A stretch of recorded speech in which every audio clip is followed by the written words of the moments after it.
All right, so we're going to talk about how you can get maximum ROI from conferences, maximum business and marketing ROI. So Neil and I, we just came back from Affiliate World Dubai. It was an amazing con. We flew there and we both spoke. So Neil had a talk on the main stage. I had a talk on the main stage. And then right after my talk, we actually went directly to a breakout stage where we did a live marketing school podcast. So that was really fun.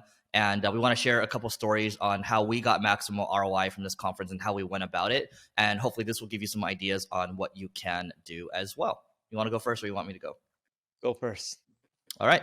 So first thing I'll say is we have friends that live in Dubai. And so when we go to any city, when we go to any country, we look for friends that are already there. We look to deepen relationship. There's also a lot of great people that you're going to meet, but I always find that going deep on a relationship, so depth over kind of width, is more important to me. So we met our friend Lloyd for lunch, and then I actually ended up throwing a dinner as well. So I will try to meet up with friends already that I know, and Neil will do the same thing. And then also I will throw dinners with people too, just to have people connect with each other, and magic typically will happen from that. So for me, it's all about relationships at the end of the day. It's Neil and I we don't really drink, we don't really party. You can call us old people, but it's just not stuff that we enjoy. We enjoy having nice conversations with people. So I'll start it off with that. Yeah, look, I've done quite a few conferences and I've always found that my highest ROI comes from speaking. Eric always throws dinners at events we go to where there's other dinners with speakers and other quote unquote attendees. I found that the dinners with attendees tends to produce better ROI than dinners with speakers because there's no real revenue to be made, or there's not as much revenue to be made from just doing dinner with speakers versus attendees and people who can spend a lot of money on passes and with bigger corporations. The other big thing is conference booths. We haven't seen great ROI from conference booths in a very long time, but what we have seen great ROI is partnering with the event and doing like sessions. So for example, like during lunch, you can say, hey, Neil will do a hot seat. You can have all the people who paid for booths, your advertisers as a perk, sit down with Neil and they can end up talking about any of their questions, marketing, or whatever it may be. Because if people are spending a lot of money at events, doing one-on-ones with them or group sessions works out really well. And then the other thing that we do is we set up one-on-one meetings with attendees, and we try to cherry pick ones that we think are a good fit for us and we're a good fit for them as well. And we'll set up a ton of one-on-one meetings. For example, I'm going to Brazil in, I think, a week, 2 weeks. We'll do the same thing there. So I may have like back-to-back meetings for a day and a half, 2 days of just meeting with potential customers. Yep. So in addition to that, it's also, if you do have clients that are in the city, so meeting with the clients that are in the city, the in-person touch always helps. And also, Neil brought people from his team. I brought people from my team too. I think if you're able to get the in-person, because we're still very much remote first for both of us, that's ROI, at least in terms of building a deeper relationship or deeper bond with your team. And at least with me, they brought a couple of ideas to the table they're really excited about, and they're going to go ahead and execute on those. And the other thing too is, usually before these events, they will share an attendee list. If you're in Europe, maybe not so much because there's GDPR, but they will show you people that are going through like an app. Or if you're in the United States, you'll get a list of people that are going as well. Actually, Neil and I are both going to speak at a SaaS conference next week. So that's Nathan Latka's conference. And it's the same deal. He's going to have a talk. I'm going to have a talk as well. I'm debating for us to do a podcast stage, not right now, because I don't think it's the same type of setup. I think it's a much smaller type of stage, but we still might do it. Actually, Neil, I'll just ask you right here. Do you want to do it? 50-50. 50-50. All right, 50-50. Here's the other thing that I'll say about the event. If you want to get maximum ROI, Neil and I, we both had different sleep schedules for the thing. It mostly worked out for me. I'd say 80-85% worked out for me. I used an app called Time Shifter, and I had to nap maybe for like an hour a day. Neil had to nap a little longer each day, sometimes a couple hours, but I was pretty good to go. Neil, do you have anything to add? Nope, nothing to add else on mine. All right, so we are going to talk about when you should actually hire offshore marketing talent. So this is a big thing because people that we know, agencies that we know, a lot of them are hiring people from, like American agencies, for example. They're hiring a great talent from Mexico City, from Eastern Europe, from all over the world. So the question is, when should you even think about doing it? Because a lot of people are talking about cost cutting and things like that. Neil, you have any thoughts to start? So the big thing that I look at is for offshoring is if you actually want to end up running things 24/7. Most people look at offshoring is for cost savings, and by all means, you can end up doing that If you're just doing it for cost savings, you should look for a similar time zone. So in the United States, a lot of people go to Argentina for marketing help. Good English, cheap labor, and it's a lot of people there are educated and can do a great job. But if you want to grow faster, what I found with marketing is I don't like looking at it as offshoring. I look at it as global expansion. If you can actually have marketing people in different areas, in different regions, you can actually have quite a few people working around the clock and getting more done, assuming you're willing to make the investment.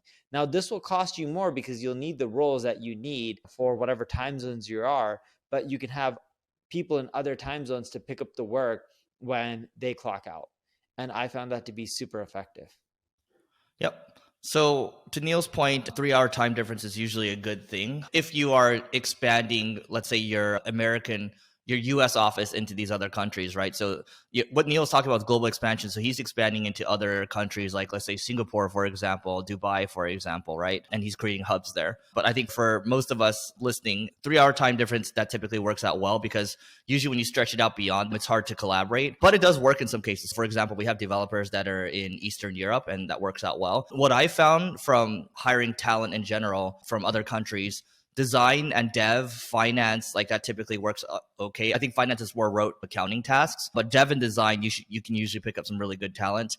And I will also say, believe it or not, when you look at other countries, they're actually really good at short form video. They're good at coming up with the TikToks, the reels, the shorts, the things like that. So there's that. Also, here's a hack for you if you're looking to hire from other countries. My friend actually does this quite a bit. He hires people from TAM. And these people are trained by the big four accounting firms. It could be like Young or McKinsey, for example, right? And McKinsey's not an accounting firm, but you get my point. These are big firms. So my point is, these people that are being trained in these other countries are being trained with first world processes. And so he hires recruiters from those countries. He hires marketers from those countries, designers, developers from those countries. And so sometimes it's really about talent at the end of the day. That's why this headline of this podcast talks about marketing talent. If you're hiring great talent and I would say talent is more important than saving costs at the end of the day. That way you're going to be able to actually do good work, and doing good work earns you more revenue, earns you more dollars at the end of the day. Yeah.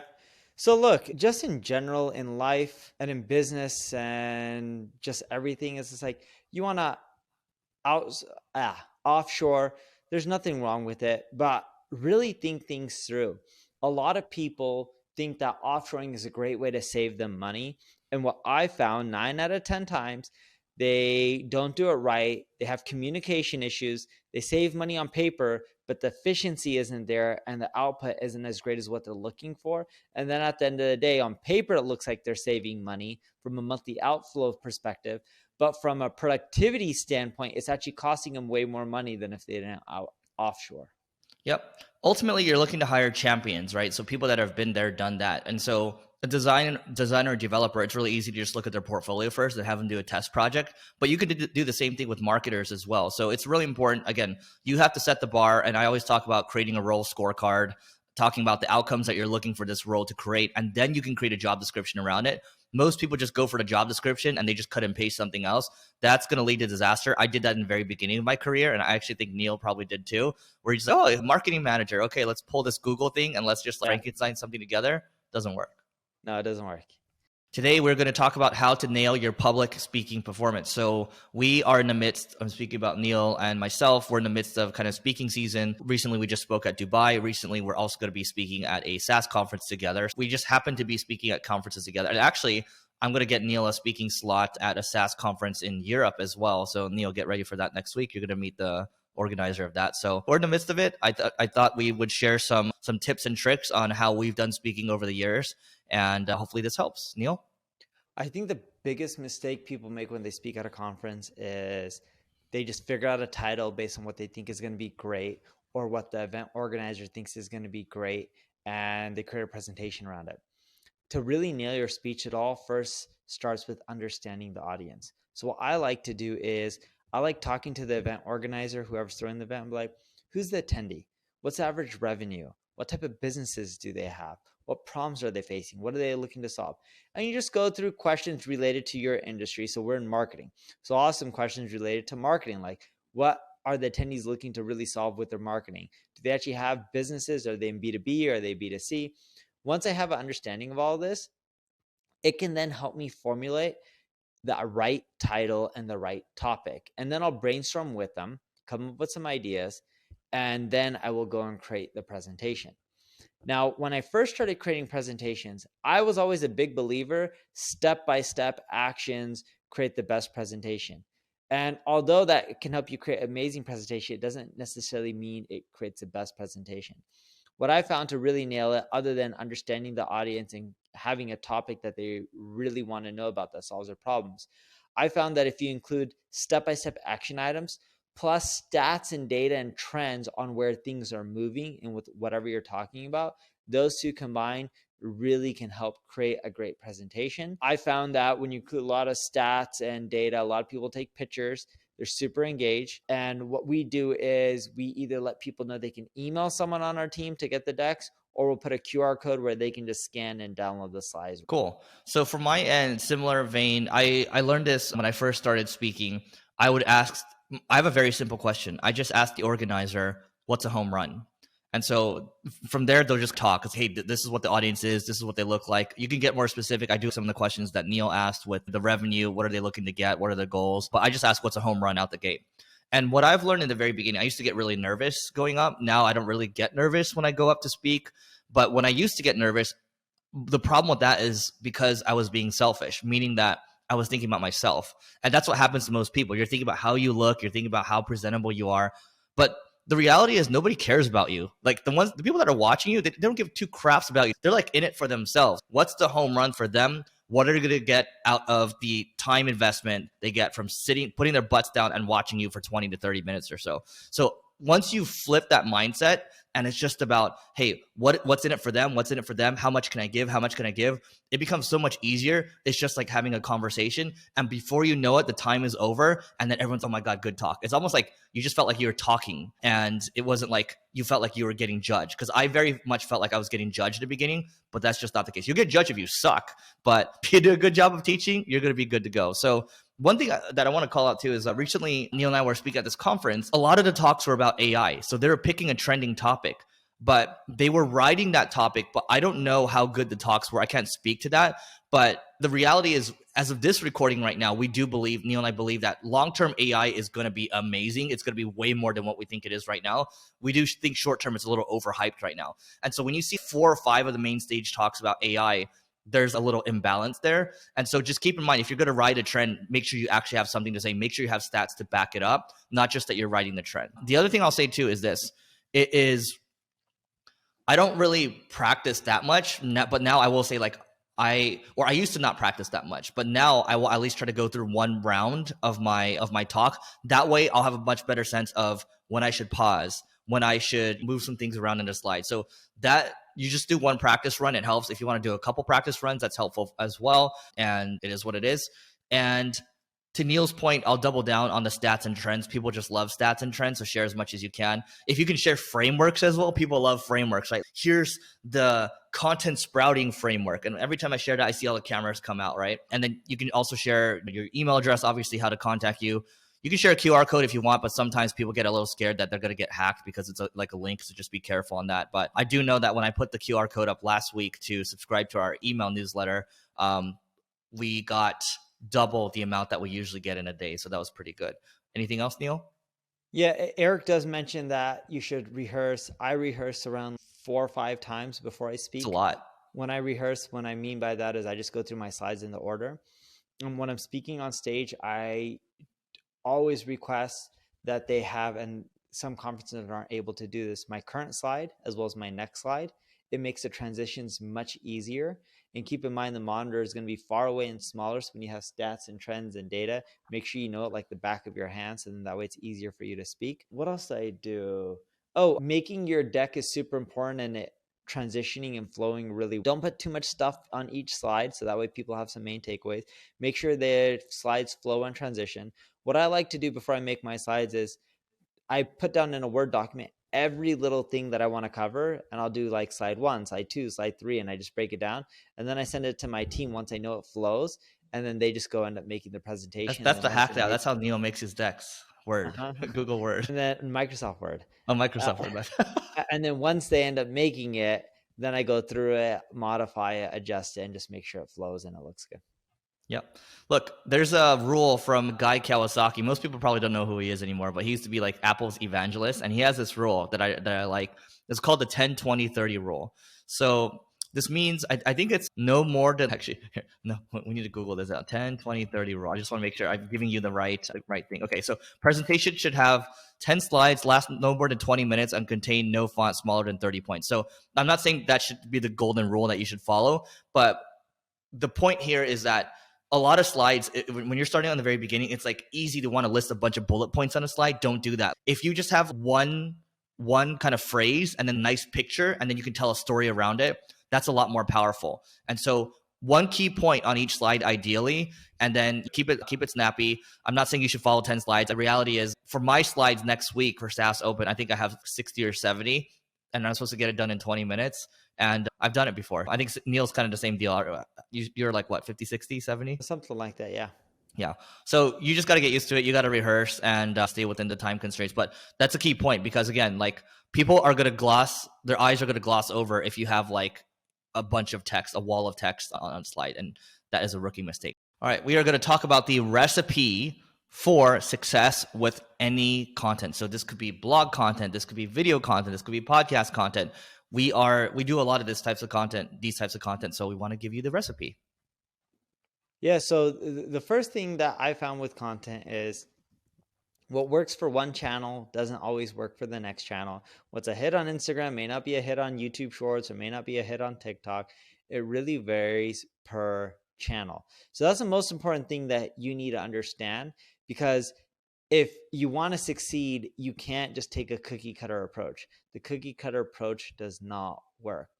What we tend to do for our content is we repurpose content.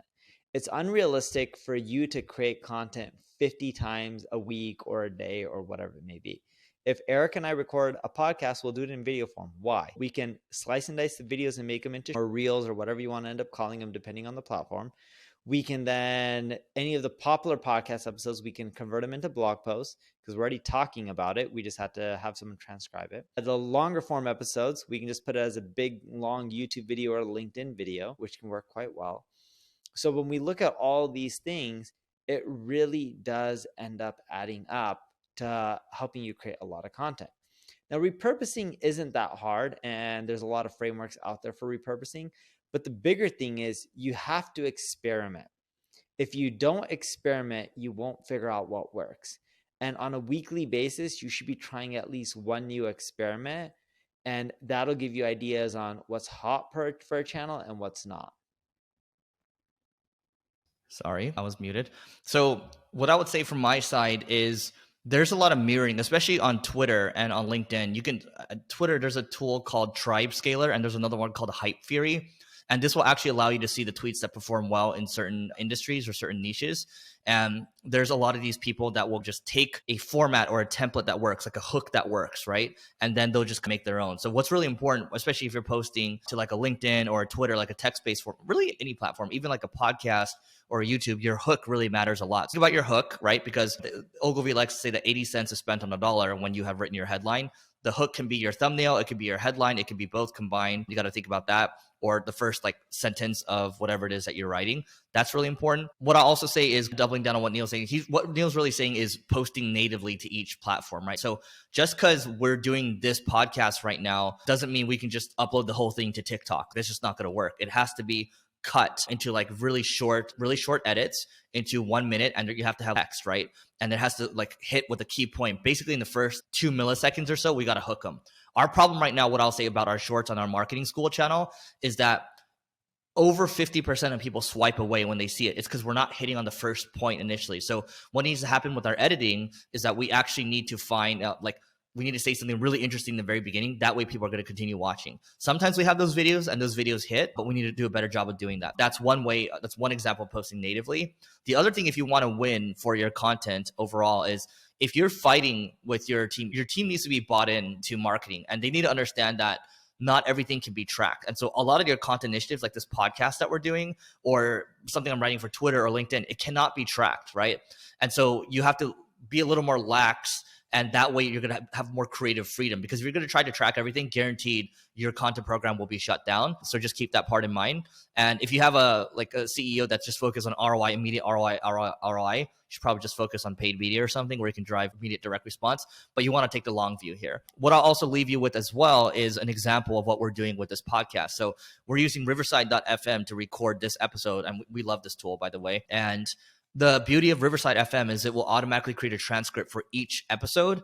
And then what we can do with it is we can go to ChatGPT, ask it to summarize it, and then we will then run it through a duplicate content checker. Most of the time it's unique because it's summarizing literally unique content that we're putting out. And then we will basically expand it. And we actually are starting to release this content soon, I believe. And it's taking our editors, instead of our blog editors, instead of 2 hours to write or like edit a blog post, it's basically taking them 30 minutes. So it's cut down time by about 75%. The other thing that you need to keep in mind is it doesn't matter what kind of content you want to create. If people aren't interested in that subject, you're just wasting your time. So Eric and I love using tools like Google Trends, Answer the Public, Ahrefs, Ubersuggest, SEMrush to really see what's hot and trending right now. Even Quora, there's a lot of stuff on Quora that can end up giving you ideas. Looking at forums and communities to see what people are talking about within your space will help you determine what you should be creating content around. Because if you start riding waves, you're much more likely to do extremely well. And I'll give you a great example of this. The day Eric and I are recording this podcast, okay, Silicon Valley Bank is halted by the government. And if you look at Google Trends, there's a really sharp surge in Google Trends. If you look at over the past, I don't know, call it 2004 to present, right now, Silicon Valley Bank has more searches than it's ever had not just in the United States, but globally. So when you think about this, that's a trend. And what did Eric and I do when we started recording today? We know that a lot of entrepreneurs listening to this podcast are banking with Silicon Valley Bank. So what do? We talked about it in one of the episodes and we'll release it tomorrow. So that's a point, is if you are talking and creating content around things that are hot right now, you're much more likely to get the views and engagement versus if you just talk about whatever you want to talk about. So that is a key part to succeeding with your content. And that's one of the key recipes to doing really well, or more so ingredients within the recipe. Yeah, the final thing I'll leave everyone here with is Gary Vee actually had a PDF that he produced a couple of years ago called, I think it's like 1 to 64 pieces of content or something. Just search that. Search Gary Vee 1 to 64 pieces of content, or 1 to 128, something like that. And he basically gives his entire framework on how he makes one piece of content become that many. We've adapted our own framework called the content sprouting framework, meaning that this audio file, this podcast over here, which is actually video, can then be chopped up into shorts, can then be chopped up maybe into like a long form post. And then we can figure out how we want to go about promoting it. And then we can figure out later how we want to go about monetizing it, whether it's driving us to our own services, driving it to ads or something else, or driving to an affiliate product, which we don't really do. All right, so we are going to talk about how YouTube and Spotify are changing the podcast game. So I will give some context here. First and foremost, Spotify recently just announced that they are adding a TikTok-like feed to make discoverability available for podcasts. So especially if you basically have to be uploading video podcasts to Spotify to get that discoverability, and people can just basically swipe to save, I believe. And that's going to lead to more discoverability for podcasts. I'm interested to see where that goes. I'm a little skeptical on that, but we'll see. We'll let the data talk. And then YouTube is really doubling down on the podcast game. So I saw something from TechCrunch. So podcasts are coming to YouTube Music. And so they're going to have a dedicated section for it. And look, YouTube Premium, I'm just going to reveal some numbers here. As of November, YouTube Music and YouTube Premium have over 80 million subscribers, and Spotify still has over 205 million. So it's actually pretty significant, but they want to allow the ability to meld the experience of listening to podcasts also on video and audio, just like Spotify. What do we think about this? That's what we're going to talk about today. Yeah. Look, this just opens up more opportunities. Eric and I have been bullish on podcasts for a long time. There's over 1 billion blogs. The last thought we saw was less than 10 million podcasts. It's a wide open ocean. And with more and more players pushing podcasting in their ecosystem, it's just going to cause you to get more views. I remember Eric and I wanted to get our podcast from 0 to 1 million views. One of the best things that helped, and people are like, oh, how'd you do it? One of the best things that helped was just early on, and there's a lot of listeners, and there's not enough podcasts out there. And we're getting close to 2 million listeners a month, if I'm not mistaken. Eric, what's our latest numbers? Like 1.8? Yep. Something like that. And as the numbers are increasing, again, what's helping? These platforms are trying to push podcasting more and more, which then just makes it so much easier to get more listens and views if you have a video format.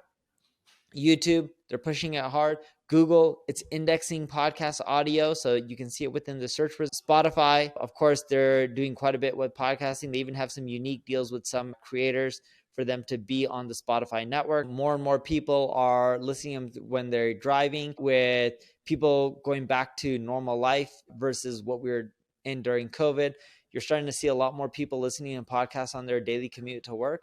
But this is all causing listens to just go up more and more. If you haven't created a podcast, it's not too late. This is the time to strike. Yep. I'm going to talk about some numbers here. What Neil said, 10 million or so. I'm looking at some numbers. This is different data sets here. So one is saying 3 to 4 million podcasts out there, according to Listen Notes.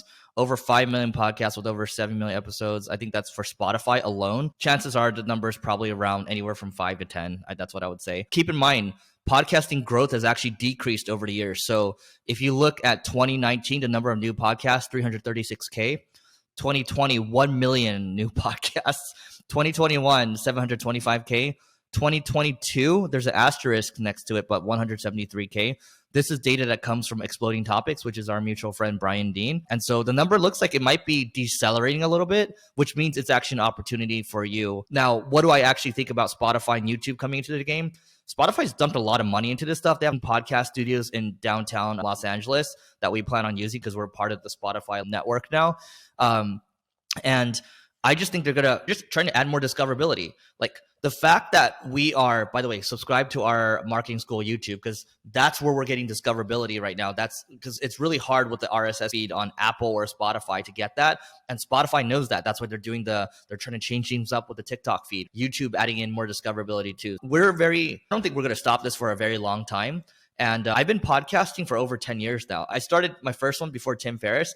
I should have just focused on that, but everything worked out at the end of the day. And we ended up starting this one. I think we're coming up on 5 years on this one, maybe, or 6. I don't know, but it's been working out quite well. Yep. Anything else? No, just make sure you go out there and you create a podcast. It's a wide open ocean. It can end up creating leads from you, more customers from you, more sales. Joe Rogan's a prime example of a podcaster who does exceptionally well. Yep. Final thing I'll say is I shared in a previous episode how we're using AI. We're using ChatGPT, for example, for this podcast. Now, I very much look at the content I do here as the pillar content that can then be chopped up for Twitter threads, can be chopped up for LinkedIn posts, or can be chopped up for blog posts. ChatGPT knows how to do that. You can use other tools out there. There's great tools like Craftly.ai or Jasper, whatever you want to use. It's very simple to do. And we put on our human editors for the last 20 to 30%. And we're going to see where that goes. Are we going to spend a little more money doing this? Absolutely. We're going to test it. And we will report back on how that goes. But it's going to be interesting. All right. We're going to talk about batching content and how sometimes it can actually hurt you. And here's why. So here's some thoughts. For this podcast, for Marketing School, it's daily. And we go for 5 to 10 minutes or so. We're trying to extend them a little longer because we've gotten feedback from people. And we batch our content, right? And so sometimes we'll batch our content for 4 to 5 weeks ahead of time because Neil and I have travel and there's life as well. We've learned a couple lessons. There's a good side of it is where we save a lot of time and then we don't need to worry about it for a while. But there's also a negative. So as an example, in today's session, sometimes we want to talk about trending topics. And so Silicon Valley Bank getting shut down by the government, that's something we want to talk about. Sometimes we want to react to the news quickly, but when you batch content, you have an entire process and it's actually more difficult. So Neil was like, dude, can we publish this tomorrow? And I just went to my team. I was like, hey, what can we do? And so we for sure could get it onto YouTube. We're going to get this onto YouTube. But in terms of the editing piece for the podcast, my guy in the Philippines, my man Yanis, he's already asleep right now. And so we have a problem with that. And so we want to talk about how batching can actually be negative sometimes. Yeah, batching can be negative because if you're not leveraging trends and what's hot and talking about what people want to hear about today, you're just not going to do as well. You got to really go out there and you got to talk about what people want to hear about today and not go record in advance and talk about what you think people want to hear about a month or two from now. And I just see that as a big mistake, not just in batching content for podcasts, but also for videos and for blog content and social media. Talking about what people want to discuss today just will get you more views, more engagement, and cause your profiles to grow, versus just being that emotionless company that's more robotic and is just cranking out content for the sake of just trying to get views. Yep. Yeah. Human psychology is we like to hear about the recent, right? Oh my God, did you hear that news? And then people want to talk about current events and all that, right? This is why reaction videos do so well. When you go to YouTube, the Patrick Bet David podcast, all they talk about is current events, and it's super interesting. Yesterday, they talked about how like the California government is proposing a 4-day work week. I don't know if you read about that, Neil. And there's just like all this stuff, right? And it's fascinating. Like I actually watched the whole 25 minutes of that little podcast session. Point being that what we're going to be doing for this podcast is we might be cutting down the batching time a little bit, or we might still be batching, but we might just figure out a way where we can newsjack very quickly. And that just means process adjustment from our side. The key thing for us is maybe not trying to go 4 weeks out, because what ends up happening again is you do limit the world of topics that you can talk about. And sometimes for example, the YouTube and the Spotify changing the podcast game, that was something I wanted to talk about a month ago or so, or 2 months ago or so. So sometimes you just got to be quick. And I do believe if we hit on more trending topics quickly, we're going to get more stickiness with our audience, because the way our audience works, Neil, I don't know if you know this actually, there are a lot of people that have listened. When we typically meet people, the reaction you'll typically get from people is, oh, I used to listen, or they'll listen in batches and then they'll come back like maybe a quarter or two later. And so we'll see like our cohort retention won't be as good as it could be. Use a tool called Chartable for that, so we can see how cohorts retain over time. So what we're going to experiment with is, if we talk about more trending topics and we react on those, we should be able to see more cohort retention. And over time, that's just going to be more listens for us, and that's going to be more word of mouth as well. Neil? Yeah, so Neil, don't batch your content too much. If you want to batch it and do it for evergreen topics that you know that you need to create anyways, by all means do that. But just have the flexibility to produce content on the fly and release that type of content when you know your audience wants it, when it's very timely. Like how Eric and I will talk about Silicon Valley Bank and how it can affect marketers or entrepreneurs or whatever else is happening within the world. All right, so we're going to talk about one easy way to skyrocket your conversions today. It's funny, we don't talk about conversion rate optimization that often. And one of the main reasons we love talking about conversion rate optimization, at least when Eric and I are together, when we're at events or whatever it may be, is because it's one of the biggest leverage points in marketing. But yet, when we talk about it publicly, no one really cares to listen as much, but it's something that we still want to talk about because it's something that is a necessary evil. And just think of it this way. I know the market or the economy isn't that great right now, but generally speaking, advertising costs continually go up and to the right. So how do you end up combating that? You need to optimize your conversions. So today I thought it would be fun to do something in which Eric and I both share the number one way we believe you can skyrocket your conversions. Now, Eric, let's do something fun. You can give yours and I can give mine, and we can see what we both think. Okay. And who wants to start first? I'll go. Go for it. So I believe that if your offer is a direct reflection of your conversion rate. So for example, I have a digital marketing agency, Single Grain, right? If you come to my site and it says talk to sales, that is the offer, right? Talk to sales. How enticing is that? What is the conversion rate going to be on that versus get a free marketing plan? Okay, that's better. Conversion rate's probably going to be better. Or get free marketing help for an entire year, right? Like that's going insane, right? So the level of your offer matters, because at the end of the day, it's like, what am I going to get out of it? What's in it for me? Most of the time when people go about creating their offers, it's more so what's in it for the company. But the more you think about what's in it for them, the more you're going to be able to drive a higher conversion rate. And I like what Airbnb's CEO does. He thinks about not just creating a 5-star experience, but how do you create a 7-star experience? How do you create a 9-star experience? So for example, if I were to go stay at an Airbnb, like a 5-star experience would be, okay, it's just really nice. It's luxury. Maybe there's a butler to help me, whatever it is. But maybe the next level for a 7-star experience, maybe my favorite Michelin star chef is there. I don't really go to Michelin star restaurants, but my favorite Michelin star restaurant. And maybe I have like my rock band singer, my favorite rock band singer. I don't really listen to rock, but point being, it's an experience that just way above and beyond a 5-star experience. So that's an example of an even better offer. So if I had to pick one hack, the simplest one, works for B2B and B2C, accepting PayPal as a payment option. Doesn't matter if your business is global or US. When we integrate PayPal as a payment option, as an additional payment option, so you still take credit cards through Stripe or Adyen or whatever you're using. But when you also add PayPal, we see a 16 to 18% increase in revenue. No joke, almost every single Wow. time. And I found this out from talking to a lady, I forgot her name, and she works at Recurly. So she was like, one day, this is years and years ago. And keep in mind, we test this every single year because we take our big hits and we just make sure they keep working, because sometimes things can change over time in a negative way. And I'll go over that in a bit. But I was talking to her and she was like, have you ever thought about taking this PayPal as a payment? I'm like, no, we take credit card. Everyone already has credit card. She's like, no, you should see a huge lift. And she's like, really? I'm like, that's hard to believe. And she's like, yeah, we just helped Twitch implement it. I'm like, Twitch, the Amazon company? She's like, yeah. She's like, you usually get a 16 to 18% increase in revenue. And most of her customers are SaaS customers. And I was like, you sure? And she's like, yeah, we see this across the board. We're seeing it in e-commerce. We're seeing it in SaaS. We're seeing it in B2B, B2C, buy now, pay later. We also see that adding a big boost in conversions, and it's similar. But the other thing that I really wanted to cover here, and I mentioned this a minute or so ago, you got to retest. The reason you need to retest is what works right now may not work next year. So I remember when I had a company called Kissmetrics. I don't know if it still exists, but it ended up failing, and then someone bought it out. And with Kissmetrics, we did a test.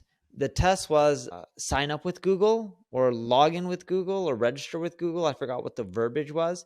And then when we changed it to sign in with Google, I remember specifically it was sign in with Google that we tested.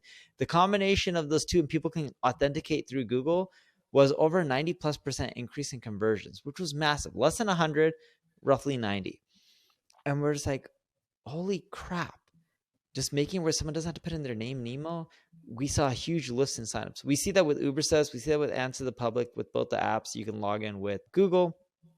And what we found is forcing that option was so effective at Kissmetrics. We only gave them that option. There was no register with the email address and password. We only gave them the Google option. Over time, though, due to privacy concerns, that change actually caused a decrease in conversions. And that's what I mean, you got to retest, because market conditions change. So what worked for you once may not continue to work for you in the future. And that's why it's super important to retest. That's actually really true, because I remember when the pandemic hit, we had these ads running for like a course, and one ad that was working really well before the creative was amazing. Then the pandemic hit, you couldn't use that ad anymore, and conversion rates dropped quite a bit. And so the key point here is staying on top of, so adding PayPal is one thing. Okay, staying on top of your offers is another one. If you look at what Neil has with Uber Suggest and Answer to Public, those are good offers, right? There's a lot of free functionality that you can use, and then retesting. So those are the three things from this episode. We hope you enjoyed it. Please don't forget to rate, review, subscribe. We'll pick one lucky winner to come on the show and ask a question. That's our incentive for you to leave more reviews. And don't forget to subscribe on YouTube as well. And we will see you tomorrow.